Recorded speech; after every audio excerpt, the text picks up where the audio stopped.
Ha, kaç. Küçük. Gel buraya. Buraya gel küçük. Sen devamını aklını sikeceğim. Buraya gel. Buraya gel. Buraya gel. Sana her sefer göstereceğim belki değil mi?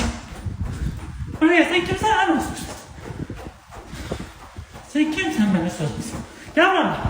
Gel. Gel kamerayla çekil gel. Gel. Gel buraya. Buraya gel.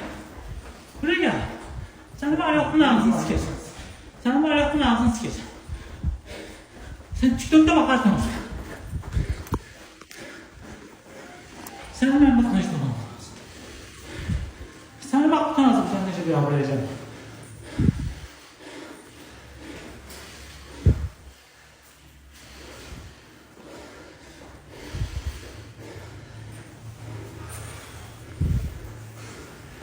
Yok. Ha. Sen bakman lazım sen bilgisayarını aç.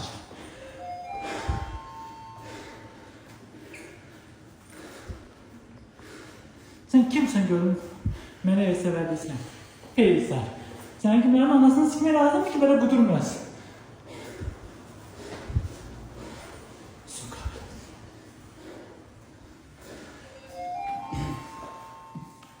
Gel Elif bile.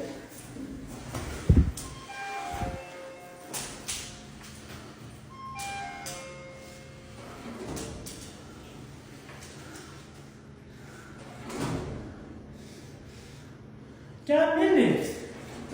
Yo, sen de anasını kesene göndermeyin.